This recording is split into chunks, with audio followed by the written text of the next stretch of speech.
வார்த்தை கொண்டு பேசுங்க. எங்கள் அன்பாக நேசிக்கிறோம் எங்கள் நல்ல தகப்பனே, இந்த நல்ல வேளைக்காக ஸ்தோத்திரம். கடந்த 2 நாளிலும் உம்முடைய ஊழியக்காரரை கொண்டு எங்களோடு பேசின வார்த்தைகளுக்காக ஸ்தோத்திரம். ஆண்டவர், இந்த உயிர்த்தெழுந்த நாள் இந்த மத்தியான வேளையில் நீர் எங்கள் ஒவ்வொருவரோடு கூட கர்த்தாவே உம்முடைய ஊழியக்காரரை கொண்டு ஆவியானவர் எங்களோடு கூட பேசும்படியாக நாங்கள் செபிக்கிறோம். அந்த வார்த்தைக்கு நாங்கள் கீழ்ப்படிய ஒப்புக் கொடுக்க, உமக்கென்று ஒரு பரிசுத்த வாழ்க்கை வாழ, அந்த நித்தியத்தை சுதந்தரித்துக் கொள்ள எங்கள் ஒவ்வொருவருக்கு கிருபை செய்வீராக. ஐயாவை மறைத்து நீர் வெளிப்படும். அவருக்குள் இருக்கிற ஆவியானவர் ஆண்டவரே எங்களோடு கூட இடைபடுவீராக, பேசுவீராக. உடைய நாம மையப்படட்டும். அதற்கு விரோதமாக கிரியை செய்கிற அந்தகார வல்லமைகளை நசரேயனாகிய இயேசுவின் நாமத்தில் கடிந்து கொள்கிற புறப்படுத்தும். எங்களுடைய இருதயங்களையும் எங்களுடைய செவிகளையும் ஆண்டவர் இப்பொழுது திறந்தருளுவீராக. உடைய கிருபையுள்ள கரத்தில் ஒப்புக் கொடுக்க நீர் பொறுப்படும், நீர் பயன்படுத்தும். இயேசுவின் நல்ல நாமத்தில் பிதாவே, ஆமென். ஐயாவை கரங்களை தட்டி நாம் வரவேற்போம்.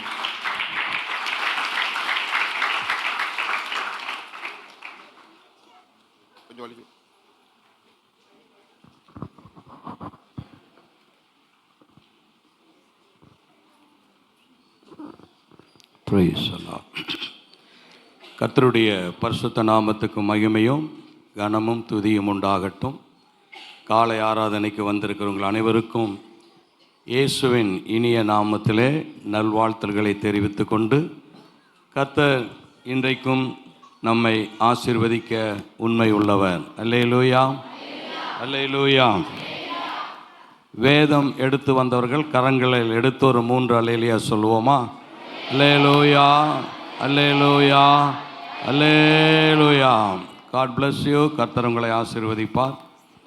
இன்றைக்கு நாம் தியானிக்கும்படியாக உன்னத பாட்டின் புஸ்தகம் 1ஆம் அதிகாரம் 8ஆம் வசனத்தை வாசித்து நாம் தியானிக்கலாம். ஸ்திரீகளில் ரூபவதியே, அதை நீ அறியாயாகில் மந்தையின் காலடிகளை தொடர்ந்து போய் மேய்ப்பர்களுடைய கூடாரங்கள் அண்டையில் உன் ஆட்டுக்குட்டிகளை மேயவிடு. செபிக்கலாம். Praise the Lord, praise the Lord, praise the Lord, praise the Lord, praise the Lord. துதிக்கிறோம், துதிக்கிறோம், துதிக்கிறோம், துதிக்கிறோம், துதிக்கிறோம். ஹல்லேலூயா, ஹல்லேலூயா. தாய் என்னை மறந்தாலும் ஐயா நீர் மறவாதிருக்க, தாய் என்னை மறந்தாலும் ஐயா நீர் மறவாதிருக்க, ஆவியினாலே உள்ளமதேனில் அக்கினி பற்றிடவே, ஆவியினாலே உள்ளமதேனில் அக்கினி பற்றிடவே, ஏகோவாவே எங்களின் ராஜா எழுந்து வாரும் ஐயா, ஏகோவாவே எங்களின் ராஜா எழுந்து வாரும் ஐயா. வானபராபரணே இப்போ வாரும் எம்மத்திகிலே, வானபராபரணே இப்போ வாரும் எம்மத்திகிலே, வந்து நின்றிரு கரத்தாளமை ஆசீர்வதியும் ஐயா, வந்து நின்றிரு கரத்தாளமை ஆசீர்வதியும் ஐயா.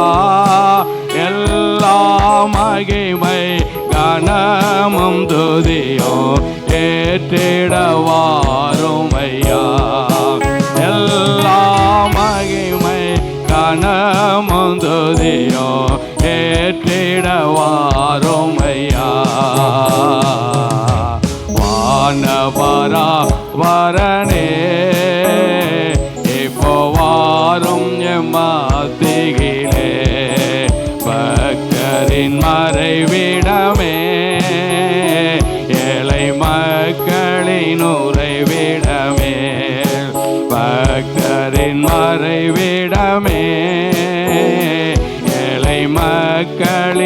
அதிபதியே பாதமே கூடும் பாவையரமக்கு பரிசுத்தமேயோமையா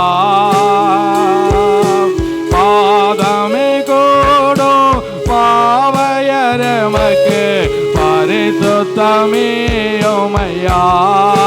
வாக்கு மாறா தேவவாரோ வல்லமையால் நிரப்போ வாக்கு மாறா தேவவாரோ வல்லமையால் நிறைக்க வானவரா வரணே இப்போ வாரும் மத்தியிலே வானவரா வரணே இப்போ வாரும் மத்தியிலே. பிதாவே, இயேசுவின் நாமத்திலும் இடத்திலே எங்களை தாழ்த்தி ஆண்டவரே, இந்த நாளும் நீர் எங்களோடு ஆண்டவரே பேசும்படியாக உம்மிடத்தில் எங்களை ஒப்பு கொடுத்து உம்முடைய வார்த்தையை அடியான் உம்முடைய கரத்திலே அர்ப்பணிக்கிறேன். கர்த்தாவே, நீர் உம்முடைய வார்த்தையை அபிஷேகித்து ஆசீர்வதித்து எங்கள் ஒவ்வொருவரோடும் உம்முடைய வார்த்தை கொண்டு பேசி எங்கள் ஆவி ஆத்துமா சரீரம் உயிர்ப்பிக்கப்பட கர்த்தாவே உம்மோடு இணைந்து கொள்ள ஆவியானவர் எங்களோடு பேசும் ஐயா பேசும். தடைகள் டிஸ்டர்பன்ஸ் எல்லாம் கடிந்து கொள்ளுகிறேன். தேவ பிரசன்னத்தினால் எங்கள் நடுவிலே அசைவாடும். இயேசுவே உம்மிடத்தில் ஒப்பு கொடுக்கிறேன். இயேசுவின் நாமத்தில் பிதாவே, ஆமேன். ஸ்திரீகளில் ரூபவதியே, அதை நீ அறியாய் ஆகில் மந்தையின் காலடியை தொடர்ந்து போய் மேய்ப்பர்களுடைய கூடாரங்கள் அண்டையில் ஆட்டுக்குட்டிகளை மேயவிடு. கர்த்தருடைய பரிசுத்த நாமத்துக்கு மகிமை உண்டாகட்டும். உன்னத பாட்டின் புஸ்தகத்தை வேத சரித்திரர்கள் ஒவ்வொருத்தரும் ஒரு சில கருத்துக்களை சொல்லுகிறார்கள். அந்த கருத்துக்களை நான் உங்களுக்கு சொல்லி புரிந்து சரித்திரத்தை நீங்கள் அறிந்து பிறகு இந்த வேதத்தினுடைய வார்த்தையை நாம் தியானிக்கலாம். உன்னத பாட்டு என்கிற இந்த பாடல் யூதர்களுடைய விவாகத்திலே கல்யாணத்திலே பாடப்படுகிற பாட்டு என்று சில வேத ஆராய்ச்சியாளர்கள் சொல்லுகிறார்கள். இன்னொரு கருத்து, சாலமோனுக்கு எருசலேமிலே ஒரு திராட்சை தோட்டம் இருந்தது. அந்த திராட்சை தோட்டத்தை காப்பதற்கு ஒரு மேய்ப்பரை குடும்பத்தை அங்கு வைத்ததாகவும் அவர்களுக்கு பிள்ளைகள் இருந்ததாகவும் அந்த பிள்ளைகளிலே பெண் பிள்ளையை அந்த திராட்சை தோட்டத்தை காவல் காக்கும்படி வைத்து அவள் இரவும் பகலும் அந்த திராட்சை தோட்டத்தை காவல் காத்து கொண்டிருந்ததினாலே பனியிலும் வெயிலும் பட்டு அவள் கருப்பாகி விட்டதாகவும் நான் கருப்பாய் இருந்தாலும் அழகாய் இருக்கிறேன் என்று சொல்லப்பட்டபடி அப்படி அந்த திராட்சை தோட்டத்தை அவள் காவல் காத்தபோது சாலமோன் வனத்துக்கு வேட்டையாட போனபோது இந்த ஸ்திரியை கண்டு தன் அரண்மனைக்கு அழைத்து கொண்டு போனதாகவும் அங்கே தனக்கு மனைவியாக்கி கொள்ள சாலமோன் விரும்பினதைப் போலவும், ஆனால் அந்த ஸ்திரியோ சூலமத்தி என்று சொல்லுகிற அந்த ஸ்திரியோ அந்த அரண்மனையினுடைய வாசனைகளோ அரண்மனையினுடைய வசதிகளையோ அரண்மனையினுடைய மேன்மைகளையோ கொஞ்சம் கூட தன் மனதில் எடுக்காதபடி தன்னுடைய திராட்சை தோட்டத்தினுடைய மேய்ப்பனை குறித்தே நேசரை குறித்தே அந்த தோட்டத்தில் இருக்கக்கூடிய காரியங்களை குறித்தே இந்த ஸ்திரீ பேசி கொண்டிருந்ததினாலே சாலமோன் இவளை திருத்த முடியாது என்று அவர் திரும்பவும் அனுப்பிவிட்டதாக ஒரு கதை சொல்லுகிறது. இன்னொன்று ஒரு கதை இப்படி சொல்லுகிறார்கள். ஒரு ஸ்திரீ ஒரு பெண் பிள்ளையை பெற்று தொப்புள் கொடி கூட அறுக்காமல் கிச்சிலி மரத்தின் கீழ் போட்டுவிட்டு போய்விட்டால் அதை ஒரு ஆட்டிடையன் எடுத்து அதை வளர்த்தி அதை ஒரு நல்ல வயது வந்த ஸ்திரீ ஆக்கும்போது இந்த ஆட்டிடையன் அந்த ஸ்திரியை மனம் முடிக்க வேண்டும் என்று விரும்பின பொழுது சாலமோன் அந்த ஸ்திரியை அரண்மனைக்கு எடுத்து கொண்டு போனதாகவும் அங்கே அரண்மனை வாழ்க்கை எனக்கு வேண்டாம், என் நேசரை பார்க்க வேண்டும். ஆட்டிடையனை பற்றி சொல்கிறார்.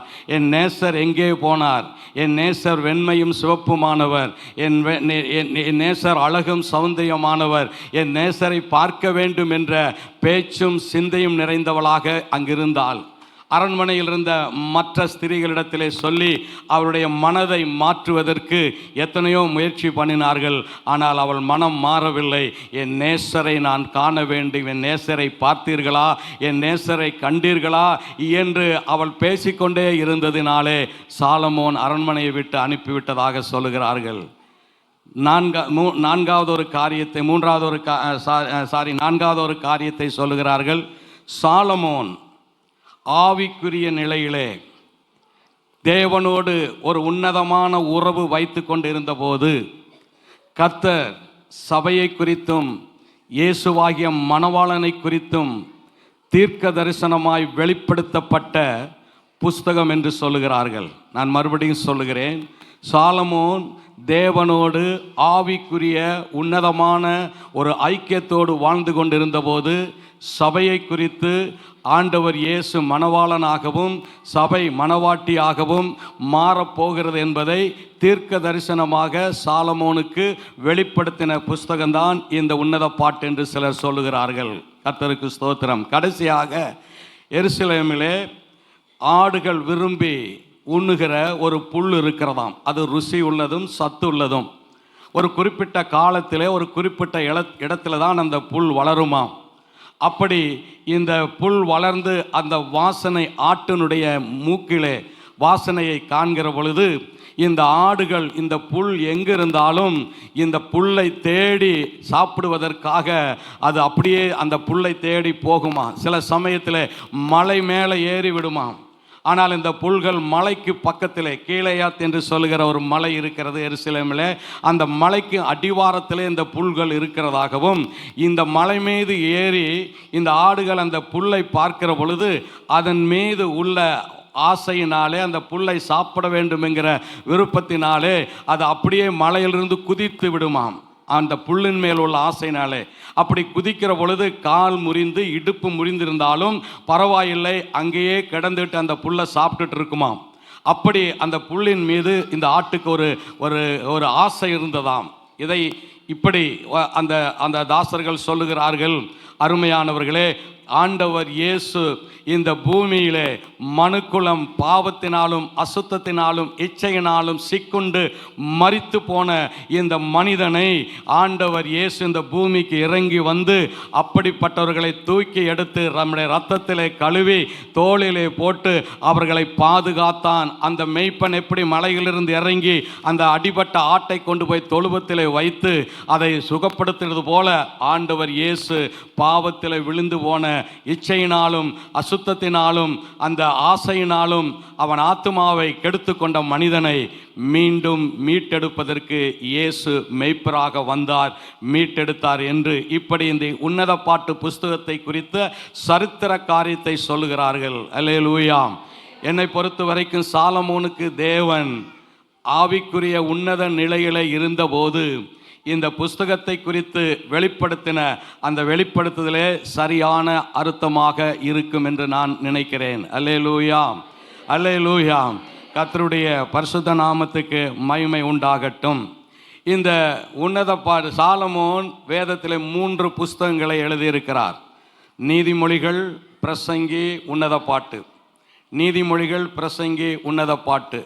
இந்த 3 ஆவிக்குரிய காரியங்களிலே ஒப்பிடுகிறார்கள். நாம் ஆராதிக்கிற நம்முடைய தேவன் திருத்துவ தேவன், பிதா, குமாரன், பரிசுத்த ஆவி. பிதா, குமாரன், பரிசுத்த ஆவி என்று சொல்லுகிற அப்படி அந்த 3 புஸ்தகங்களோடு இதை ஒப்பிடுகிறார்கள். ஆவி என்கிறது நீதிமொழிக்கும், ஆவி ஆத்துமா என்பது பிரசங்கி புஸ்தகத்துக்கும், பிதா என்பது உன்னத பாட்டு புஸ்தகத்துக்கு ஒப்பிடப்படுகிறது. கர்த்தருடைய பரிசுத்த நாமத்துக்கு மகிமை உண்டாகட்டும். தேவன் வாசம் பண்ணுவதற்கு பழைய ஏற்பாட்டு யாத்திராகமத்திலே ஆசரிப்பு கூடாரம் என்ற ஒன்றை ஆண்டவர் உருவாக்க செய்தார். அந்த ஆசரிப்பு கூடாரத்திலும் 3 முக்கிய பகுதிகள் இருக்கிறது. அதிலே பிரகாரம், பரிசுத்த ஸ்தலம், மகா பரிசுத்த ஸ்தலம். இந்த பிரகாரம் நீதிமொழிக்கு ஒப்பிடப்படுகிறது. பரிசுத்த ஸ்தலம் பிரசங்கிக்கப்படப்படுகிறது, மகா பரிசுத்த ஸ்தலம் உன்னத பாட்டுக்கு ஒப்பிடப்படுகிறது. அல்லேலூயா, அல்லேலூயா. கர்த்தருடைய பரிசுத்த நாமத்துக்கு மகிமை உண்டாகட்டும். பரலோகத்திலும் 3 ஸ்தலங்கள் இருக்கிறது. புதிய பூமி, புதிய எருசலேம், சியோன். புதிய பூமி, புதிய எருசலேம், சியோன். வேதத்தின் அடிப்படையிலே நான் சொல்லுகிறேன்.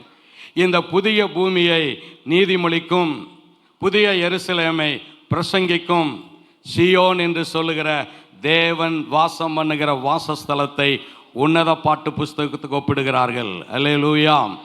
இந்த உன்னத பாட்டு புஸ்தகத்தை அறிவை கொண்டு, படிப்பை கொண்டு, மாம்சீக சிந்தையோடு படிப்போமானால் அது நமக்கு ஒன்றும் விளங்காது. அதை படிப்பதற்கு நமக்கே ஒரு மாதிரி இருக்கும். என்னடா இதெல்லாம் எழுதியிருக்கிறாங்களே, இப்படியெல்லாம் எப்படி வேதத்தில் வரும் என்று யோசிக்கலாம். ஆனால் ஆவியிலே நிறைந்து ஆவியின் சிந்தையோடு பரிசுத்த ஆவியானவருடைய ஒத்தாசையோடு இந்த வேத புஸ்தகத்தை வாசித்து தியானிப்போமானால் நம்முடைய ஆத்துமாவிலே ஒரு புதிய வளர்ச்சியை, புதிய பரிசுத்தத்தை, புதிய பக்தி விருத்தியை பெற்றுக்கொள்ள முடியும். அல்லேலூயா, அல்லேலூயா. அதனால தான் நாம் இந்த உன்னத பாட்டு சபைக்கு மிக முக்கியமான ஒன்று என்பதை மறந்துவிடக்கூடாது. வாசித்த வசனத்துக்கு வருவோம்.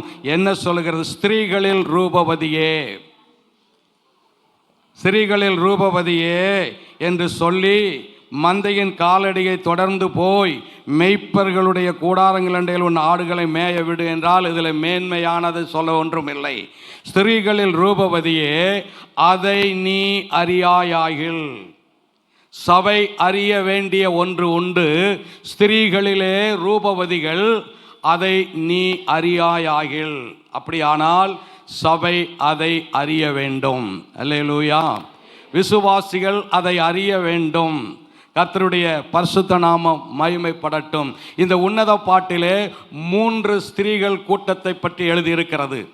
இந்த உன்னத பாட்டிலே 3 ஸ்திரீகள் கூட்டம். ஒன்று எருசலேமின் குமாரத்திகள், இன்னொன்று கன்னிகர்கள், இன்னொன்று ரூபவதிகள். கர்த்தருடைய நாமத்துக்கு மகிமை உண்டாகட்டும். இந்த உன்னத பாட்டிலே இந்த 3 ஸ்திரீகள் கூட்டம் என்று சொல்லுகிற பொழுது பெண்களை மாத்திரம் நினைத்து விடக்கூடாது. வேதத்திலே முக்கியமாக தேவன் வேதம் எழுதினது ஆத்துமாக்களை குறித்து. ஆத்துமாக்களிலே ஆண் என்றும் பெண் என்றும் வேறுபாடு கிடையாது.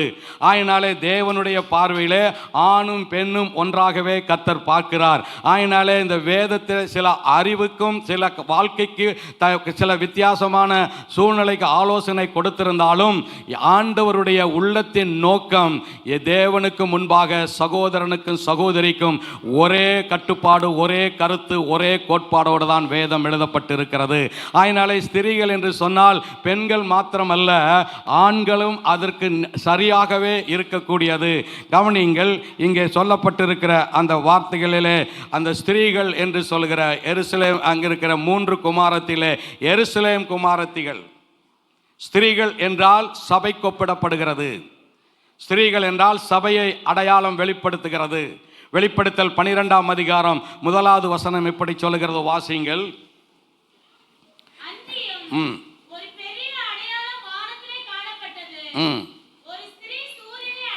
ஒரு ஸ்திரீ சூரியனை அணிந்திருந்தால் அவள் பாதத்துக்கும் கீழே சந்திரனும், அவள் சிரசின் மேல் 12 நட்சத்திரமுள்ள இடங்கள். கவனிங்கள், ஒரு ஸ்திரீ சூரியனை அணிந்திருந்தால் என்றால் சபை நீதியின் சூரியனாகிய இயேசுவை நம்முடைய வாழ்க்கையிலே அணிந்திருக்க வேண்டும். நம்முடைய சபையிலே இயேசு வாசம் பண்ண வேண்டும். அதுதான் ஒரு ஸ்திரீ சூரியனை அணிந்திருந்தால் என்றால் நீதியின் சூரியனாகிய இயேசுவை அஸ்திவாரமாக கொண்ட சபை. அல்லேலூயா, அல்லேலூயா. இன்றைக்கு பல சபைகள் இருக்கிறது, பல உபதேசங்கள் இருக்கிறது. சில தேவையில்லாத காரியங்களை வேதத்தை புரட்டுகிறார்கள். அவைகள் அல்ல. ஆண்டவருடைய வார்த்தை சொல்கிறது, ஒரு ஸ்திரீ என்ன இருந்தால் சூரியனை அணிந்திருந்தால் என்றால் ஒரு சபையாய் இருந்தால் அதை இயேசுவை அஸ்திவாரப்படுத்தப்பட்ட சபையாய் இருக்க வேண்டும். ஆயினாலே ஸ்திரீகள் என்று சொல்லுகிறது ஆவிக்குரிய சபையை காட்டுகிறது, விசுவாசிகளுடைய கூட்டத்தை காட்டுகிறது. தேவ பிள்ளைகள் ரட்சிக்கப்பட்டு அபிஷேகம் பெற்ற ஆவிக்குரியவர்கள் எங்கே கூடி வருகிறார்களோ அங்கே சபையாக்கப்படுகிறது. அதைத்தான் வேதத்திலே இப்படி எழுதப்பட்டிருக்கு. ஸ்திரீகள் இவர்களில் 3 கூட்டம் என்று சொன்னேன். அதில் முதல் கூட்டம் எருசலேம் குமாரத்திகள். இவர்கள் யார்? சபைக்கு வருவார்கள், சத்தியத்தை கேட்பார்கள், அவர்கள் கேட்டபடியே வாழ்ந்து கொண்டிருப்பார்கள். ஆவிக்குரிய வளர்ச்சி அற்றவர்கள். கர்த்தருடைய பரிசுத்த நாமம் மகிமைப்படட்டும். அது எல்லா இடத்துலையும் இருக்கும், எல்லா சபையிலும் இருக்கும். 5 வருஷமாக வந்துட்டு இருப்பாங்க, 10 வருஷமாக வந்துட்டு இருப்பாங்க, 20 வருஷமாக வந்துட்டு இருப்பாங்க. அவர்களுக்கு ஆவிக்குரிய ஆசீர்வாதமோ ஆவிக்குரிய ஆழத்தையோ அறிந்து கொள்ள முடியாது. வருவார்கள், உட்காருவார்கள், கேட்பார்கள், போயிட்டே இருப்பார்கள். வளர்ச்சி அற்றவர்கள். இவர்கள் தான் எருசலேம் குமாரத்திகள். பரிசுத்தத்திலே வளர்ச்சி குறைவு, ஜெபத்திலே வளர்ச்சி குறைவு, வேத அறிவிலே வளர்ச்சி குறைவு. இப்படிப்பட்ட சத்தியத்துக்கு ஏற்ற பிரகாரமாய் வளர வேண்டும். வேதம் அப்படி சொல்லுகிறது. காலத்தை பார்த்தால் நீங்கள் எப்படி இருக்க வேண்டும்? போதகர்களாக இருக்க வேண்டியவர்கள் இன்னும் பாலை குடித்து கொண்டு இருக்கிறார்கள். யார் இவர்கள்? போன வாரம் ஆலயத்துக்கு வந்தவங்க அல்ல. இவர்கள் பல ஆண்டுகளாக ஆலயத்துக்கு வருகிறவர்கள். அவர்கள் வாழ்க்கையில ஆவிக்குரிய மாற்றத்தை எதிர்பார்க்க முடியாது. ஆவிக்குரிய மாற்றம் இருக்காது. ஆனால் எல்லா காரியத்திலும் இருப்பார்கள், எல்லா இடத்துக்கு வருவார்கள். சத்தியம்னா என்ன, வசனம்னா என்ன, பரலோகம்னா என்ன, யார் அங்கு போவார்கள்? எத்தனை சத்தியத்தை அவர்களுடைய காதுகளிலே உரைக்க சொல்லிக் கொண்டிருந்தாலும் இருதயத்தில் ஏற்றுக்கொள்ளக்கூடிய பக்குவம் இல்லை. வழி அருகே விதைக்கப்பட்ட விதைகள், கற்பாறையின் மீது விதைக்கப்பட்ட விதைகள், முள்ளுகளுக்குள்ளும் செடிகளுக்கும் உள்ள விதைக்கப்பட்ட விதைகள். ஆனால் சிலரோ ஸ்திரீகளில் என்ன ஆகிறார்கள்? கன்னியர்களாய் மாறுகிறார்கள். கன்னியர்கள் என்றால் கற்புள்ளவர்கள், தூய்மையானவர்கள். இந்த கன்னியர்கள் என்னவாக்கப்படுகிறார்கள்? இந்த கன்னியர்கள் தான் ரூபவதிகளாய் மாற்றப்படுகிறார்கள். கர்த்தருடைய பரிசுத்த நாமத்துக்கு மகிமை உண்டாகட்டும். எஸ்தரின் புஸ்தகம் 2ஆம் அதிகாரம் 2ஆம் வசனத்தை வாசிங்கள். எஸ்தரின் புஸ்தகம் 2ஆம் அதிகாரம் 2வது வசனம்.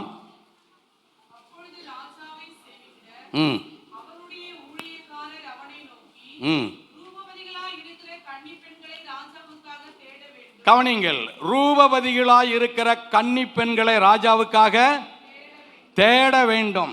எஸ்தர் சரித்திரம் அறிந்திருந்தவர்களுக்கு தெரியும். ஆகாஸ்வேரு ராஜாவாய் இருக்கிறான். அவனுடைய மனைவி ராஜாத்தியாக வஸ்தி இருக்கிறாள். ராஜாவினுடைய வார்த்தைக்கு கீழ்ப்படியாதனாலே அவன் ராஜாத்தியாக இராதபடி வஸ்தியை தள்ளிவிட்டான். அப்படி வஸ்தியை தள்ளினதுக்கும் பிற்பாடு இப்போ இந்த ராஜாவுக்கு ஏற்ற ஒரு ராஜாத்தி வேண்டும். இந்த ராஜாத்தியை எப்படி செலக்ட் பண்ணுகிறது? அந்த தேசத்தில் இருக்கிற கன்னியர்கள் எல்லாம் கொண்டு வந்து கன்னியர்களுக்கு என்று ஒரு இடத்தை ஆயத்தப்படுத்தி 6 மாதம் வெள்ளை போலத்தினாலும் 6 மாதம் சுகந்த வர்க்கத்தினாலும் அவர்களை சுத்திகரிப்பார்கள். கர்த்தருடைய பரிசுத்த நாமம் மகிமைப்படட்டும். கன்னி மாடம் என்று ஒன்று இருக்கிறது. அந்த கன்னி மாடத்துக்கு ஏகாய் என்று சொல்லுகிற ஒரு பொறுப்பாளர் இருக்கிறார். அந்த பொறுப்பாளர் என்ன செய்வார்? ராஜாவுக்கு ஏற்ற ராஜாத்தியை உருவாக்குவதற்காக அந்த கன்னியர்களை அங்கே சுத்திகரிப்பு செய்து அங்கே நடக்கும். சபை என்பது கன்னி மாடத்தை போல. சபை என்பது கன்னி மாடத்தில் எப்படி ஒரு கன்னியர் ரூபவதியாய் மாறுவதற்கு, ராஜாவுக்கு ஏற்ற ராஜாத்தியாய் மாற்றுவதற்கு அந்த இடத்துல சுத்திகரிப்புக்குரிய காரியங்களை செய்கிறார்களோ அதுபோல சபை என்பது கன்னியர்களாக இயேசுவை ஏற்றுக்கொண்டு உள்ளே வருகிறவர்கள் கன்னியர்கள். அந்த கன்னியர்கள் என்னவாக்கப்பட வேண்டும்? ரூபவதிகளாக்கப்பட வேண்டும். அதற்கு கன்னி மாடமாயிருக்கிற இந்த ஆலயத்தை வைத்து அந்த கன்னி மாட கவனித்துக் கொள்கிற ஏகா என்கிற ஊழியரை கர்த்தர் வைத்து அங்கே உங்களை சுத்திகரிப்பை செய்து கொண்டிருக்கிறார். அல்லேலூயா. கன்னியர்கள் என்னவாக மாறணும்? ரூபவதிகளாய் மாறணும். அங்கே நீங்கள் அந்த எஸ்தர் புஸ்தகத்தை நீங்கள் வாசிப்பீர்களானால் இந்த 6 மாதமும் அவர்கள் 1 வருடம் இந்த எஸ்தர் ராஜாத்தி எஸ்தர் என்ன செய்தால்? தன்னை சுத்திகரிக்க வேண்டும். அப்படி சுத்திகரிக்கப்பட்ட கன்னியர்கள் எல்லாம் என்ன செய்ய வேண்டும்? ராஜா ஒரு நாள் வந்து அவர்களை செலக்ட் பண்ணுவார். யார் எனக்கு கண்ணுக்கு பிரியமானவள், அவள்தான் ராஜாத்தியாக வேண்டும் என்று சொல்லி அப்படி ஒரு நாளை குறித்து சுத்திகரிக்கப்பட்ட கன்னியர்கள் எல்லாம் வந்து லைன்ல நிற்பார்கள். அப்ப ராஜா யாரை பார்த்து தன்னுடைய பொற்செங்கோலை நீட்டுகிறாரோ அவள்தான் ராஜாவுக்கு ஏற்ற ராஜாத்தி. கர்த்தருடைய பரிசுத்த நாமம் மகிமைப்படட்டும். அப்படி இந்த எஸ்தர் தன்னை சுத்திகரித்து ஆயத்தப்படுத்தி கண்ணீராய் வாழ்ந்து கொண்டிருந்த இந்த எஸ்தருடைய நாள் வந்தபோது எஸ்தரும் அங்கே போய் நிற்கிறாள். ராஜா வருகிறார், ஆகாஸ்வேர் ராஜா வருகிறார். அவர் வந்தபோது எஸ்தரை பார்த்து தன் பொற்செங்கோலை நீட்டுகிறான். எஸ்தர் ராஜாத்தி ஆனாள். அல்லேலூயா, அல்லேலூயா. அருமையான சபையே, விசுவாசிகளே, நம்முடைய ஆண்டவராய் இயேசு ராஜாதி ராஜாவாக இந்த பூமிக்கு வரப்போகிறார். அந்த ராஜாவுக்கு நீங்கள் ராஜாத்திகளாய் ஆண்டவர் உங்களை பார்த்து அவருடைய பொற்செங்கோலை நீட்ட வேண்டுமானால் உங்கள் வாழ்க்கை சுத்திகரிக்கப்பட்டு என்ன செய்யப்பட வேண்டும்? ரூபவதிகளாய் மாற்றப்பட வேண்டும். 2ஆம் வசனத்தில் வாசித்தமல்வா, கன்னியர்களை ராஜாவுக்கு ஏற்ற ரூபவதிகள். யார் இந்த ரூபவதிகள்? மணவாளனுக்கு ஏற்ற மணவாட்டிகள். அவர்களை ஆயத்தப்படுத்தி மணவாட்டியாக மாறுவதற்கு, மணவாளனுக்கு ஏற்றவனாய் மாற்றுகிற அந்த மணவாளனுக்குரிய தகுதிதான் ரூபவதிகள். அல்லேலூயா.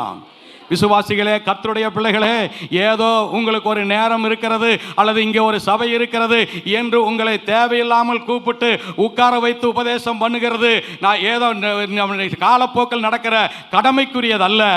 இந்த ஆலயத்துக்குள் வருகிற ஒவ்வொரு விசுவாசியும் நீங்கள் ரூபபதிகளாய் மாற்றப்பட வேண்டும். ராஜாவுக்கேற்ற ராஜாத்தியாக வேண்டும். 45ஆம் சங்கீதத்திலே சொல்லுகிறது, ராஜாத்தி ஆனவள் உள்ளான மனிதனிலே பூரண அழகுள்ளவள். எப்படி இருக்க வேண்டும்? வெளியில நல்லா அழகா தோற்றப்படுத்துவாங்க, தவறு இல்லை, அது அவங்களுடைய வசதியை பொறுத்து. வெளியிலே தன்னை அலங்கரித்துக் கொள்வார்கள். ஆனால் ஆண்டவர் எதிர்பார்க்கிற, நம்முடைய ராஜா எதிர்பார்க்க வேண்டியது என்ன? ராஜாத்தி எப்படி இருக்க வேண்டும்? உள்ளான பூரண மகிமை உள்ளவளாய் இருக்க வேண்டும். இருதயத்திலே அவள் பூரணம் உள்ளவளாய் மாற வேண்டும். அல்லேலூயா, அல்லேலூயா. அதைத்தான் சொல்லுகிறது ஸ்திரீகளில். அப்படியானால் இந்த திருவள்ளூர் மாவட்டத்தில் எத்தனையோ ஸ்திரீகள் சபைகள் உண்டு. இந்த சபைகளிலே உங்க சபை, நீங்கள் என்னவாக்கப்பட வேண்டும்? ரூபவதிகளாய் மாற்றப்பட வேண்டும் என்று அறிய வேண்டும். அதைத்தான் அது சொல்லுகிறார். அறியாயாகில். சோத்துக்கும் வஸ்திரத்துக்கும் ஆலயம் அல்ல, ஆவிக்குரிய வாழ்க்கை அல்ல, உலக நன்மைக்காக பக்திக்குரிய வாழ்க்கை அல்ல. ஏதோ கிறிஸ்துவண்டைக்கு போனால், அந்த ஆலயத்துக்கு போனால் நம்முடைய பிரச்சனை தீர்ந்து விடும் என்பதற்காக அது உண்மைதான். அதற்காக மாத்திரம் ஆலயம் அல்ல. ஆலயத்தினுடைய நோக்கம் என்ன? கர்த்தர் தம்முடைய இரத்தத்தினாலே இந்த மந்தையை உருவாக்கின நோக்கம் என்ன? நீங்கள் இயேசு ராஜாவுக்கு ரூபவதிகளாய் மாற்றப்பட வேண்டும். அதை நீ அறிய வேண்டும். உன்னுடைய அழைப்பு என்ன? உன்னுடைய தெரிந்து கொள்ளுதல் என்ன? கர்த்தர் உனக்கு கொடுத்த அபிஷேகம் என்ன? உலகத்தானை போல வாழ்ந்து ஓடி முடிப்பதற்கல்ல. உலக மக்களை போல மனம் போல வாழ்ந்துட்டு போவேன், நான் வாரத்துக்கு ஒரு முறை ஞாயிற்றுக்கிழமை ஆலயத்தில் போய் கொஞ்ச நேரம் உட்கார்ந்து அட்டெண்டன்ஸ் கொடுக்கிற வாழ்க்கை அல்ல. இருதயம் திறக்கப்பட வேண்டும், உள்ளம் அறிய வேண்டும். நான் யார்? இயேசு ராஜாவுக்கு ரூபவதியாக்கப்படும்படி அழைக்கப்பட்டேன் என்பதை அறிய வேண்டும். அதைத்தான் சொல்கிறது. அதை நீ அறியாயாகில், அப்படி இருப்பாயானால் என்ன சொல்லுகிறது? மந்தையின் காலடிகளை தொடர்ந்து போய் மற்ற ரூபவதிகளாய் இருக்கிற விசுவாசிகள் எங்கே போகிறார்களோ அவர்களை பின்தொடர்ந்து போய் என்ன செய்கிறது? ஆட்டுக்குட்டிகளை கூடாரங்கள் அண்டையிலே மேய்ப்பருடைய கூடாரங்கள் அண்டையில் உன் ஆட்டுக்குட்டிகளை மேய்ப்பாயாக. ஒரு சமயம் மணவாட்டி ஆகுவதற்கு உரிய வாழ்க்கை இல்லாவிட்டால், மணவாட்டி ஆக்குவதற்காக அர்ப்பணிக்கப்பட்டு இந்த சபைக்கு வந்து கொண்டு இருக்கிறவர்களுடைய காலடிகளை பின்பற்றி இந்த ஆலயத்துக்குள்ளே நீங்கள் வருகிற பொழுது கர்த்தர் என்ன செய்வார்? உங்களை ரூபவதிகளாக மாற்றுவார். அல்லேலூயா, அல்லேலூயா. அப்படி ரூபவதியாய் மாற்றப்பட வேண்டுமானால் என்ன செய்யணும்? சோப்பு போடலாமா? சென்ட் அடிக்கலாமா? பியூட்டி பார்லருக்கு போகலாமா? அழகுபடுத்துவதற்கு உலக பொருட்கள் நம்முடைய ஆத்துமாவை கரைப்படுத்தும். வேதம் சொல்லுகிறவை கொண்டு நம்மை ரூபவதி ஆக்கிக் கொள்வோமானால் பாக்கியவான்கள். அல்லேலூயா, அப்படியானால் நாம் என்ன செய்ய வேண்டும்? முதலாவதாக உன்னத பாட்டு 1ஆம் அதிகாரம் 15ஆம் வசனத்தை வாசிங்கள். என் பிரியமே, நீ ரூபவதி, நீ ரூபவதி, உன் கண்கள் புறா கண்கள். நீங்கள் என் பிரியமே, என் சபையே, என் விசுவாசியே, நீ ரூபவதி தான். இந்த ரூபவதி எப்படி இருக்க வேண்டும்? உன் கண்கள், உன் கண்கள். சபையே, உங்க கண் எப்படி இருக்கணும்? புறா கண்களை போல மாறணும். 4ஆம் அதிகாரம் 1ஆம் வசனத்தை வாசிங்கள். நீ ரூபவதி, என் பிரியமே, என் பிரியமே, நீ ரூபவதி, உன் முக்காட்டின் நடுவே, உன் முக்காட்டின் நடுவே உன் கண்கள் புறா கண்களா இருக்கிறது. அல்லேலூயா, அல்லேலூயா. இங்க கவனிங்கள், இங்க கவனிங்கள். இப்ப ரூபவதியே, என் பிரியமே, நீ யார்? ரூபவதி. இந்த ரூபவதியா இருக்கணும்னா உன் கண்கள் புறா கண்களாய் மாற்றப்பட வேண்டும். அல்லேலூயா. புறா பரிசுத்த ஆவியானவர் ஒப்பிடப்படுகிறது. புறா இருக்கக்கூடிய பறவைகளிலே தன்னை தூய்மையாய் காத்து கொள்ளுகிற ஒரு பறவை. அந்த புறா தன் வாழ்க்கையிலே சுத்தத்தை பற்றி கொள்ளுகிற ஒன்று. புறா அசுத்தமான இடத்திலே கூடு கட்டாது. புறாவினுடைய கூட்டை அசுத்தமாய் வைத்து கொள்ளாது. புறாவினுடைய இணைகள் பிரியுமானால் கடைசி வரைக்கும் தனிமையாகவே இருந்து செத்து போகும். இன்னொரு புறாவோடு அது இணை சேராது. யோசித்து பாருங்க, யோசித்து பாருங்க. மனுஷன் மாடு மாதிரி வாழ்ந்துட்டு இருக்கிறான் உலகத்தில். ஆனால் இந்த புறா என்ன செய்கிறது? சபையே, தன் இணை புறா ஆணோ பெண்ணோ இறந்து விட்டால் இன்னொரு புறாவோடு சேர்ந்து மீண்டும் ஒரு குடும்பத்தை கட்டாது. அதுக்குனால தான் இங்கே எழுதப்பட்டிருக்கிறது, தூய்மையாய் பரிசுத்தமாய் கர்த்தருக்கு மனவாட்டியாய் மாறப்போகிற ஒரு சபை புறாவுக்கு ஒப்பிடப்படுகிறது. அந்த புறாவினுடைய கண்ணை போல ரூபவதிகளுடைய கண்கள் மாற்றப்பட வேண்டும். அல்லேலூயா. புறா கண்கள் கூர்மையானவைகள். புறா கூர்மையாய் பார்க்கக்கூடியது. எபேசியர் 1ஆம் அதிகாரம் 19ஆம் வசனத்தை வாசிங்கள். எபேசியர் 1:19.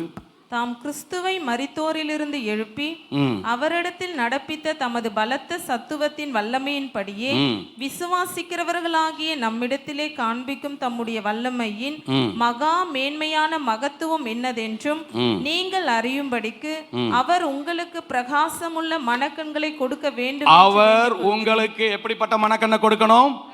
பிரகாசமுள்ள மனக்கண் தெளிவாக்கப்பட வேண்டும். நான் யார்? என்னுடைய அழைப்பு என்ன? ஆண்டவர் என்னை தெரிந்து கொண்ட நோக்கம் என்ன என்பதை நாம் மிக தெளிவாக அறிய வேண்டும். அதைத்தான் இங்கே சொல்லப்படுகிறது. எபேசியர் 1:19 மிக தெளிவாக சொல்லுகிறார். உன் கண்கள் எப்படி இருக்க வேண்டும்? மனக்கண்களை பிரகாசமுள்ள மனக்கண்களை கொடுக்க வேண்டும் என்று வேண்டிக் கொள்கிறேன். கர்த்தருடைய பரிசுத்த நாமத்துக்கு மகிமை உண்டாகட்டும். புறா கண்கள் கூர்மையாய் பார்க்கிறது. நம்முடைய கண்கள் கூர்மையாய் உற்று பார்க்க வேண்டும். நம்முடைய கண்கள் இடரல் உண்டாக்குற கண்களாய் இருக்கக்கூடாது. நம்முடைய கண்கள் இச்சையை பார்க்கிற கண்களாய் இருக்கக்கூடாது. நம்முடைய கண்கள் நம்முடைய ஆத்மாவை கரைப்படுத்துகிறதுக்கு ஏதுவாக இருக்கக்கூடாது. அதனால தான் சொன்னார், எல்லா காவலோடும் உன் இருதயத்தை காத்துக்கள். ஏனென்றால் கண்களிலே பார்க்கப்படுகிறது, இருதயத்துக்கு செல்கிறது, இருதயத்திலே இச்சை உண்டாகிறது, பாவத்தை பிறக்கிறது, பாவம் மரணத்தை கொடுக்கிறது. ஆயினால் உன் கண் தெளிவாய் இருக்க வேண்டும். அது உனக்கு கர்த்தர் கொடுத்த தீபம், உன் சரீரத்தின் விளக்கு என்று எழுதப்பட்டிருக்கிறது. இந்த கண் நாம் தெளிவாக மன பிரகாசம் உள்ளவர்களாய், மனச்சாட்சியிலே தூய்மை உள்ளவர்களாய் வாழ கற்றுக்கொள்வோமானால் உங்க கண்கள் புறா கண்கள். அல்லேலூயா. புறா தூரத்திலே பார்க்கக்கூடியது, தூர பார்வை உள்ள ஒரு பறவை. நம்முடைய கண்களும் அப்படி தூர பார்க்க வேண்டும். பிலிப்பியர் 3ஆம் அதிகாரம் 7ஆம் வசனத்திலிருந்து 11ஆம் வசனத்து வரைக்கும் நாம் பார்க்க வேண்டும். வாசிங்கள். ஆகிலும் எனக்கு லாபமாய் இருக்கிறவைகள் கடைசி 11ஆம் வசனத்தை மாத்திரம் வாசிங்கள். அவருக்காக எல்லாவற்றையும் நஷ்டம் என்று நேரம் இல்லாதனாலே நான் போகிறேன், நீங்கள் வீட்டிலே போய் குறித்து வாசித்துக் கொள்ளுங்கள். அவருக்காக எல்லாவற்றையும் நஷ்டம் என்று விட்டேன், குப்பையுமாக எண்ணுகிறேன். என்ன செய்யறாரா? குப்பையுமாக எண்ணுகிறேன். பவுல் அப்போஸ்தலன் தன் வாழ்க்கையின் அனுபவத்தை சொல்லுகிறார். ஒரு படித்த படிப்பாளி, பணக்காரர், ஐஸ்வர்யவான், தன்னுடைய தேசத்திலே மிகவும் புகழ்பெற்ற ஒரு மனிதன்.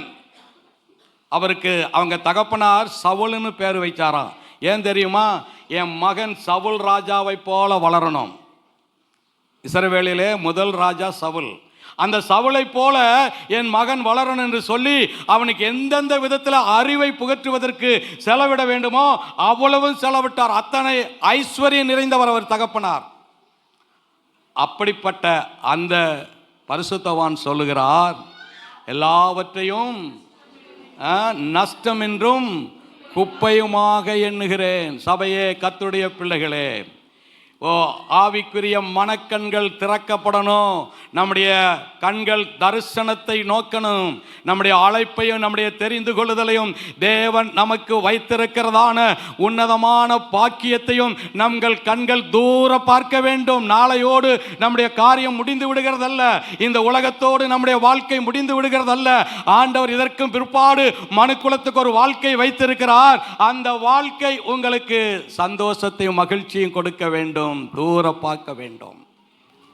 இன்றைக்கு வாழ்ந்தா போதுங்க, நாளை பற்றி ஒன்றும் பிரச்சனை இல்லைங்க அப்படி என்று வாழக்கூடியவர்கள் உண்டு. ஆருங்க பார்த்தது பரலோகத்தை, இவர் இன்னும் பார்த்துட்டு வந்த மாதிரி பேசுறாரு என்றெல்லாம் சொல்லி இருதயத்தை கடினப்படுத்துவார்கள். அப்படிப்பட்டவர்களை விட்டு விடுங்கள், பரவாயில்லை. ஆனால் தேவன் உங்களை நேசித்து உங்களுக்கு இந்த வார்த்தையை வெளிப்படுத்துகிறார். உங்க கண்கள் தூர பார்க்கட்டும். எனக்கு என் வாழ்க்கைக்கு பிற்பாடு ஒன்றை தேவன் எனக்கு ஆயத்தம் பண்ணி இருக்கிறார். அவற்றை நான் சுதந்திரிக்க வேண்டுமானால் என் கண்கள் புறா கண்களாய் மாற வேண்டும். என் தரிசனம் உயிர்ப்பிக்கப்பட வேண்டும். என் தரிசனம் வெளிச்சமடைய வேண்டும். என் தரிசனம் இருளாய்விடக்கூடாது. நான் நம்பியிருக்கிற நம்பிக்கை என்னை வெட்கப்படுத்தி விடக்கூடாது.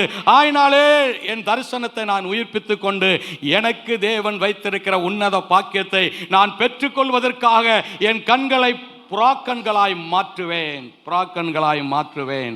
சத்தியத்தை உற்று நோக்கி ஆத்துமாக்களை நாம் ஆதாயம் பண்ண வேண்டும் என்கிற பாரமுள்ளவராக இருக்க வேண்டும். புறாக்கண்களை நீங்கள் கவனிப்பீர்களானால் அது எப்பொழுதும் கண்களை பாருங்கள், கண்ணீர் நிறைந்ததை போலவே இருக்கும். கவனிச்சு பாருங்க. புறா உட்கார்ந்துருக்கு, போய் கண்ணை சுற்றி பாருங்க, அப்படியே கண்ணீர் ததும்பினதாக இருக்கும். அது எதை காட்டுகிறது? ஆத்துமா பாரத்தை காட்டுகிறது. இந்த புறா எப்பொழுதும் ஒரு விதமான சத்தத்தை கொடுத்து கொண்டே இருக்கும். ஒரு விதமான சத்தத்தை கொடுக்கும். அதனுடைய அர்த்தம் என்ன? அது அது அது தன்னுடைய காரியத்தை கூப்பிட்டாலும் ஒரு புறாக்கண்ணை போல தன் ஆத்துமாவை ஆயத்தப்படுத்துகிற ஒவ்வொரு விசுவாசிகளையும் கர்த்தரை நோக்கி கூப்பிட்டு கொண்டே வாய்க்குள்ளே ஸ்தோத்திரம் பண்ணி கொண்டே இருக்கும். ஆத்துமாக்களுக்காய் ஜெபித்து கொண்டே இருக்கும். கண்ணீர் நிரம்பின ஆத்துமா பாரமுள்ள ஒரு வாழ்க்கை தான் சபையே புறாக்கண்கள்.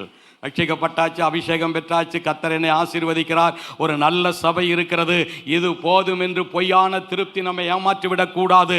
உன்னை சுற்றியுள்ள உங்கள் இரத்த சம்பந்தமானவர்கள் இன்னும் எத்தனை பேர் ரட்சிக்கப்படாமல் இருக்கிறார்கள் என்பதை நீங்கள் யோசிக்க வேண்டும். அவர்களை குறித்த உத்தரவாதத்தை கர்த்தர் உங்களிடத்தில் தந்திருக்கிறார். உங்கள் சகோதரனோ உங்கள் சகோதரியோ யார் உங்கள் வீட்டிலே, உங்கள் இனத்திலே, உங்கள் இரத்த சம்பந்தமானவர்களே, ஏன் உங்கள் வீட்டு பக்கத்திலே, வேலை ஸ்தலத்திலே உங்களோடு இருக்கிற ரட்சிக்கப்படாது இருப்பார்களானால் அவர்களை குறித்த ஒரு பாரம் உங்கள் இருதயத்தை நொறுக்க வேண்டும். அவர்களுக்காய் புறாக்களை போல உரும்பிக் கொண்டே இருக்க வேண்டும். புறாக்களை போல கூவிக்கொண்டே இருக்க வேண்டும். ஆண்டவரே, இந்த சகோதரனை ரட்சியும், என் சகோதரனை ரட்சியும், என் சகோதரியை ரட்சியும், என் வீட்டு பக்கத்தில் உள்ளவர்கள் ரட்சியும் என்கிறதான ஆத்துமா பாரம்தான் புறாக்கண்களின் பாரம். அல்லேலூயா. சிலர் அதெல்லாம் பார்த்தோன்னு சொல்லுவாங்க, இதெல்லாம் போகுது பார், இதெல்லாம் எங்கே போய் முடியும். குற்றப்படுத்துகிற பின்னே அதற்காய் தேவன் நம்மை அழைக்கல. அதை அவர்கள் மீது கண்டனம் பண்ணுகிறதுக்காக அல்ல, அவர்கள் ரட்சிக்கப்பட வேண்டும் என்கிற ஆத்துமா பாரத்தை கொடுப்பதுதான் புறாக்கண்களாய் இருக்கிறது. அல்லேலூயா, அல்லேலூயா. கர்த்தருடைய பரிசுத்த நாமத்துக்கு மகிமை உண்டாகட்டும். அது மாத்திரமல்ல, 4ஆம் அதிகாரம் 1ஆம் வசனம் சொல்லுகிறது, உன் முக்காட்டின் நடுவே, வாசிங்கள் அந்த வசனத்தை. நீ ரூபவதி, என் பிரியமே, நீ ரூபவதி, உன் முக்காட்டின் நடுவே உன் கண்கள் புறாக்கண்களா இருக்கிறது.